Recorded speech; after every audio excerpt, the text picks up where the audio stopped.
Hello, and welcome to STRAT This Week. I'm Mike Warford. With me, as usual, is Mike Rarey. We've got another action-packed video for you this week. We're going to start by recapping market activity for the week ended September 22nd, and then we'll get into some Fed forecasts and some leading economic indicators. Let's do it. First things first, let's take a look at market performance for the week ended 9/22, and the first thing I'll point out, you see a lot of red. Seems to be most, if not all, areas of the market, sectors, value, growth, large, small. What was driving all this red in our opinion? It was a very broad sell-off, as you stated. There was pretty much nowhere to hide. September now, month to date, is looking like a tough month. I mean, it normally is. And now, on a quarter-to-date basis, equity markets also giving up their gains.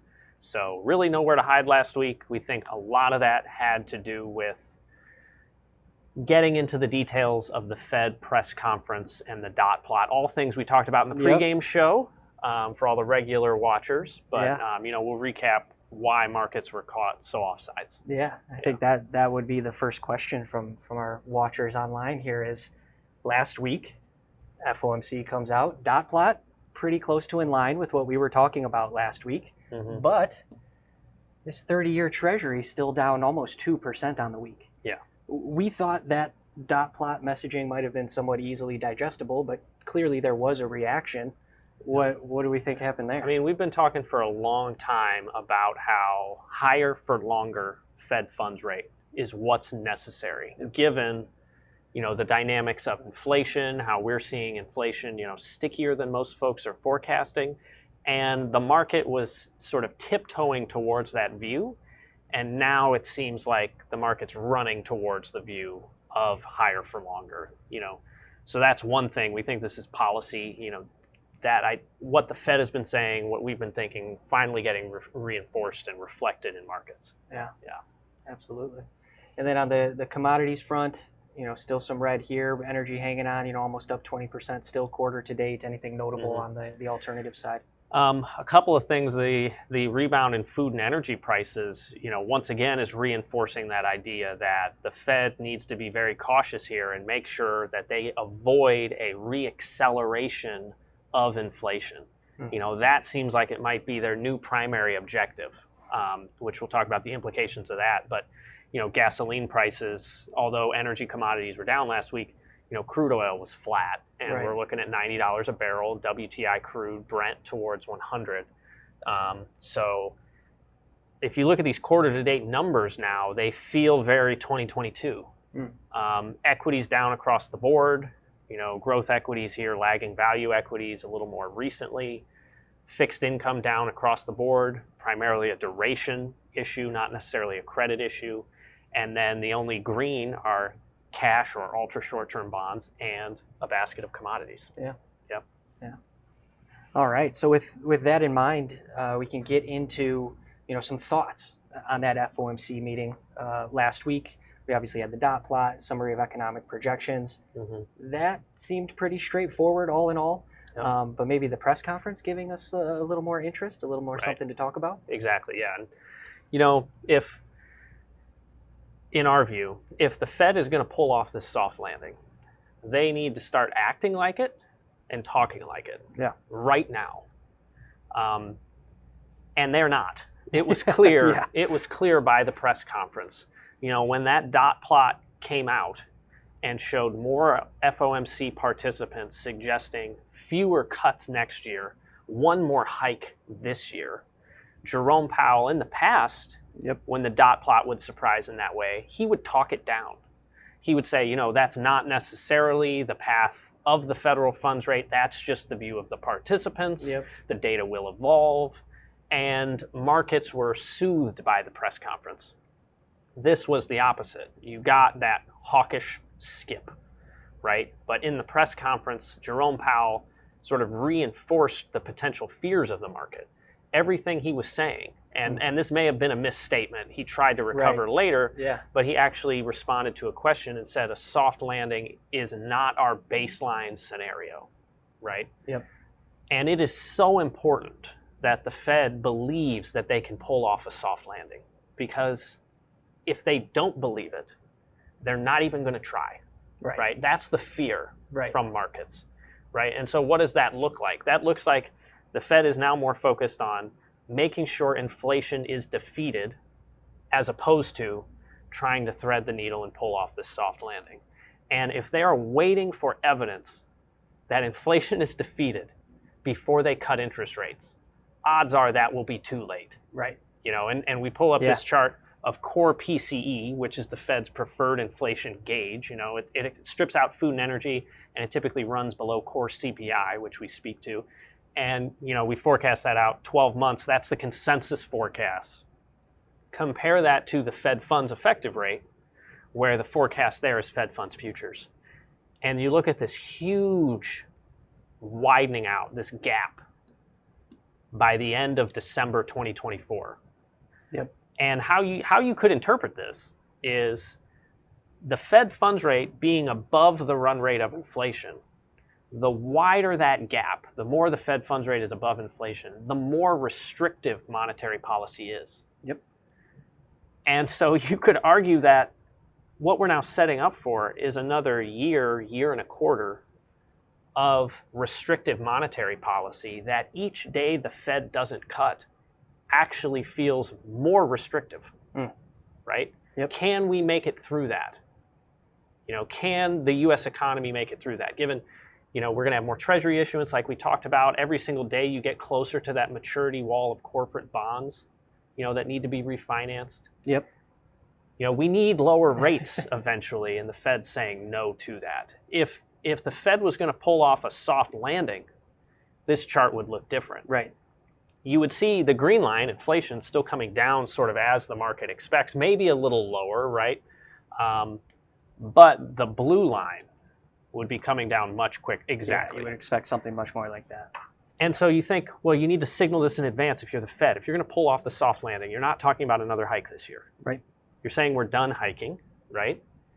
And then you should have been starting to prep the market for cuts, you know, starting early next year, and maybe pause the balance sheet runoff. You need to start talking like the soft landing is going to happen. Yeah. Right? Yeah. And they're not. And so, you know, we might be setting up for something more like every other economic cycle where, you know, it doesn't look like a soft landing. Yeah, and you can see that kind of dynamic you were talking about, where if the Fed funds rate stays notably above the run rate of inflation, we'll just look here, here, and here. I mean, you can see a red bar after each of those incidences. So I guess, you know, trying to summarize those thoughts for the viewers, you know, up until perhaps this meeting, maybe shortly before this meeting, it seemed that the Fed's number one priority was threading the needle, as you worded it. You know, kind of bringing down inflation without pushing us into recession. The dot plot, the press conference seems to indicate to us that inflation is now the number one priority. And if we have to go into recession to bring down inflation, maybe that's okay from the Fed's perspective. Right, right. Awesome. So taking that into account here, let's get into the investment framework. Yeah. Let's start with liquidity, low and rising. What's important in liquidity? Yeah, higher for longer interest rate environment with continued drawdown of the balance sheet. What does that mean? It means that we're probably going to have just as much money in the economy a year from now as we do today.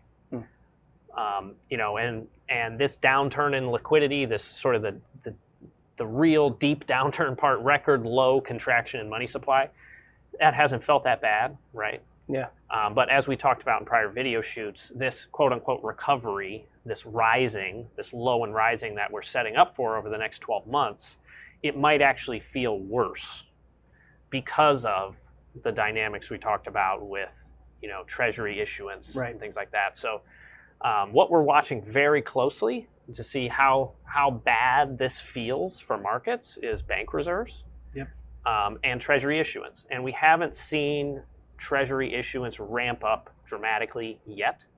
We still think over the next 12 months, longer term Treasury issuance will increase, you know, but it hasn't happened yet. And as that happens, we would need to see bank reserves decline. That's how we know that narrative, you know, was really taking shape. Right. That would mean difficult things for risk assets. Yeah, so, certainly. Yeah. Certainly. Thankfully, haven't seen that yet. Not yet. And then on the inflation front, we obviously talked a lot about inflation with the FOMC meeting and the Fed funds projections. Anything else you want to add on inflation forecasts here? Yeah, back to the CPI measures, core CPI, headline CPI, I mean, they justify what the Fed's talking about, right? Yeah. Our core CPI and headline CPI are going sideways, basically, for the next 12 months. And we talked about some dynamics between shelter, healthcare costs, and now you have food and energy prices, particularly energy prices, pushing back up. All of those things together, make defeating inflation priority number one. And the longer you make that your priority, that window for a soft landing, it closes every day, right? Right. So Yep. that's the fear. Yeah. All right. And then into economic growth, obviously kind of front and center for most folks, especially with, recession concerns. Just setting the stage, Atlanta GDP nowcast still looking in the 4% for the Q3 number. We will get personal expenditures this week, so that'll be good news, or, a good input into the GDP nowcast. We'll see that impact. But a couple of one-off factors coming into play here, particularly as we get into early October. Yep. In our view, you got the UAW strike, you got the government shutdown, and you got student loan repayments. Mm-hmm. You want to talk to, what we foresee the impact of those items on near-term economic growth? Yeah, they should all start impacting Q4 economic growth figures. And we'll take student loans first, because that's sort of the least noise of the three. We expect that in Q4, the start of student loan repayments is probably going to take about 0.5% off of GDP growth. And then going forward, that will just mean, consumers feel poorer. They'll just have more interest debt payments, and they'll consume less. So that'll be a factor going forward. What we don't know is exactly, when that factor is going to come into play most significantly. We know it's going to start in Q4, but, a lot of folks, when they have to start making payments again, might just pay off the whole loan. Right. And just take that hit up front out of wealth. Yeah. Or, others will take the time and just make monthly payments, and it'll be sort of a slow burn. Yeah. So you don't know exactly how it's going to play out, but it's going to be a negative any way you put it, right? Just a matter of timing. Exactly. So there's that. And then the other two factors that are, a little more noisy in terms of economic growth. The government shutdown, I mean, it looks like we're setting up for a government shutdown. That's a situation where it will shave some growth off the Q4 number every week that it lasts. We've been through government shutdowns before, so we have a decent idea what that might be. Anywhere from nothing to 25 basis points, 0.25% for every week that it lasts. But the nature of it suggests that once the shutdown ends, all of that lost growth will be recouped in the next quarter. Right.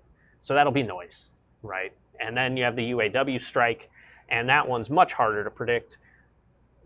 One, because we don't get these all the time. Two, the escalating nature of the strike. If it gets resolved, which this week it doesn't look like it's going to, but if it were to get resolved, there would be very little impact.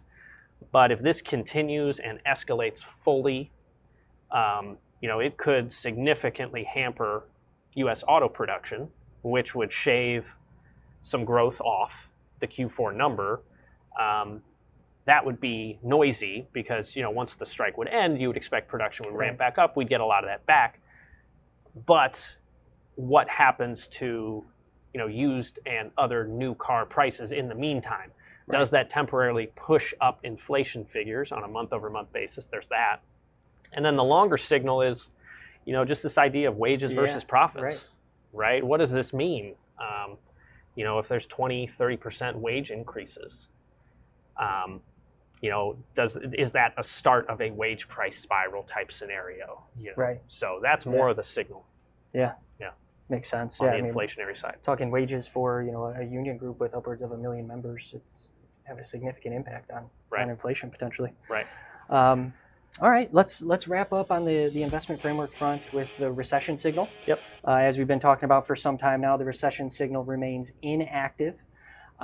We talked about in the performance portion of the video with that 30-year yield rising. We have seen the yield curve start to re-steepen a little bit, that long-term spread getting a little bit less negative. But all in all, STRAT recession signal remains inactive. And we want to kind of compare and contrast that with the Conference Board leading economic indicators because, we got an update on that last week and seeing some interesting numbers coming out there. Yeah. Yeah, the Conference Board, as a reminder, this organization's been around in various forms since 1916. They have a leading economic index that they use to forecast changes in the business cycle, extremely well-respected methodology. They follow a duration depth diffusion methodology, and the leading economic index met the duration depth diffusion criteria for a recession last year, leads the business cycle by about 7 months. So according to the conference board, the recession should have started late last year, early this year. It obviously has not, right? And so there are lessons to be learned from this, right? And we've thought about this as we created our recession signal.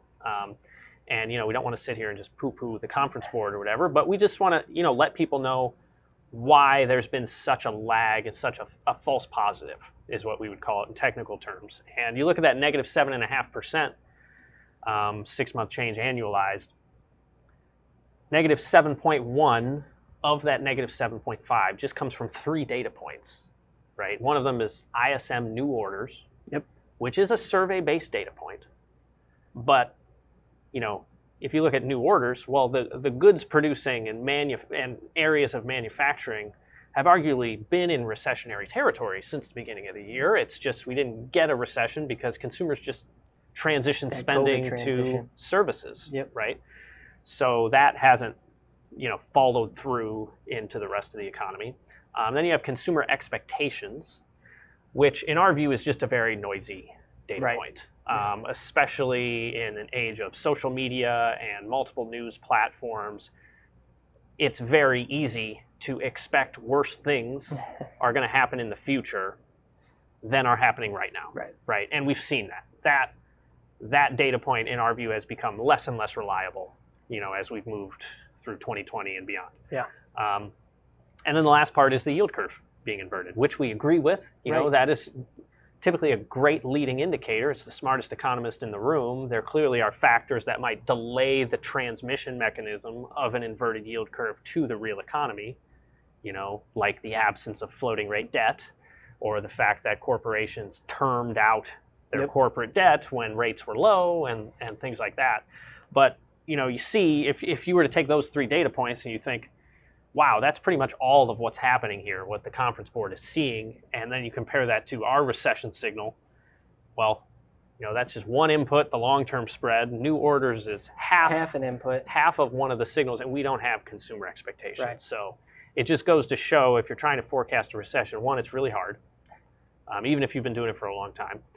But 2, you can't create a model or a methodology that can get that is too reliant or too influenced by very few data points. That's why we set up this multiple layer diffusion signal methodology, so we can have much more confidence and try to avoid false positives. But the other thing that's happening here is the blue line is supposed to forecast a downturn in the green line, which is the coincident economic index. You want to prepare for the coincident, or the data that's coming out right now that's measuring current activity. You want to prepare for that to potentially come down. And if you've prepared for that to come down, you've been wrong, right? So the longer this lasts, the more everybody starts to ignore the leading economic data points and just say, I'll worry about that when I actually see the coincident data come down.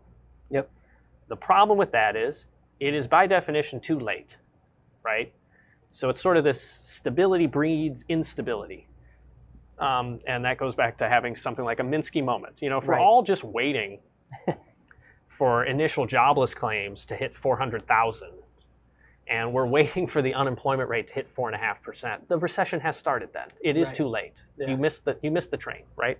So, we hope there isn't too much of that, but just thought that was interesting. Key theme in today's video, right? Ties right back to the Fed. If the Fed is going to wait until they see inflation come down, it is too late to get your soft landing. Exactly. You're already done. Exactly. I think that'll do it for this week's video. Thank you all for joining us. If you have any questions or would like to discuss further, please feel free to reach out.